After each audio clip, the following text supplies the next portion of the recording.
প্রতিদিন শত শত মানুষের ভিড়। কেউ এসেছেন রোগ থেকে মুক্তি পেতে, কেউ বা জিন ভূত তাড়াতে, কিংবা নিরুপায় কোনো নিঃসন্তান দম্পতি। ছিল বাচ্চা অনেক দীর্ঘদিন যাবৎ। হ্যাঁ, মনে করেন যে আগে তো একবারই অসুস্থ শোয়া অবস্থা ছিল, এখন বসতে পারে আর কি। তো এই ধরনের আরো 2-3 জন আসছে আর কি। কি নাম আপনার? আমার নাম হইলো আকবর জাদুঘর। আকবর জাদুঘর মানে কবিরাজ। হ্যাঁ। তো এই যে মানে এতগুলো কথা বললাম, ঠিক আছে, দর্শকদের উদ্দেশ্যে যে আপনার যে নামে বা বেনামে মানুষের ওষুধ দিতে পারেন, হ্যাঁ, হ্যাঁ, তো সেটা কিভাবে এবং এই কাজগুলো আপনি কিভাবে শিখছেন, কোথা থেকে শিখছেন? আর একজন কবিরাজ মানুষ হিসাবে কিন্তু আমরা যারা জানি, হ্যাঁ, যে অনেক সময় দেখছি যে অনেক কবিরাজ আছে গলায় পইতে থাকে, অনেক মালা থাকে, অনেক কিছু থাকে, হাতের মানে অনেক চুরি বালা টালা থাকে, চুলের অবস্থা অন্যরকমে থাকে। তো সেক্ষেত্রে আপনার কোনো কিছুই নাই, সাধারণ একজন মানুষের মতো। ধরেন আমি উস্তাদ ধরে একদিন শিক্ষা বিদ্যা করছি।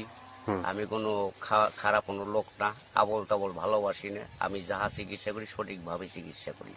ওই মালা টালা যারা দেয় তারা অত্যন্ত চরির লক্ষণ ওখানে আমরা জানি না। তবে আমরা যেটা করি সরাসরি সোজা ভালো মন্দ সবকিছুই করি। যারা প্রেম ব্যথায় বাধ্য হয়েছেন, অথবা প্রেম করছেন, শেখ খাইছেন, অথবা টাকা দিছে মাইরা খাইতেছে, উঠাইতে পারেন না, আমি সরাসরি কথার মাধ্যমে তার টাকা উঠাই দিতে পারি, অথবা তার প্রেম ভালোবাসা লাগাই দিতে পারি। যে কোনো ব্যাপারে ধাতু দুর্বল, স্বপ্ন দোষ অথবা পুরুষঙ্গ নাই, হিজলের মতো হয়ে গেছে, কথার মাধ্যমে আবার আল্লাহর রহমতে সব ঠিক হয়ে যাবে।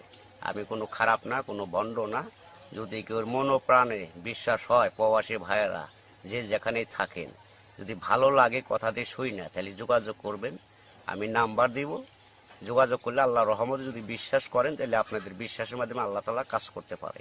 এটা কোন জায়গা দর্শক তো জানতে চাবে? এটা হলো মানিকগঞ্জ ডিস্ট্রিক্ট, গিওর থানা, দৌলতপুর গ্রাম। ভালো হওয়ার পরে কি আপনার সাথে মানে টাকা পয়সা লেনদেন হবে, না আগেই টাকা পয়সা দিতে হবে? আমি কোনো এমনি টাকা পয়সা খাই না।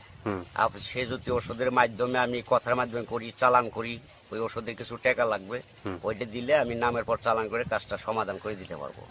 এইটাই মানে আপনি মানে টাকা পয়সা নেন না, কিন্তু যে ওষুধ ফষুধ যে করতে যে খরচ বরচ হবে, এই খরচটা শুধু নেন। ওই শুধু খালি খরচটাই নেই, আর কিছুই নেই।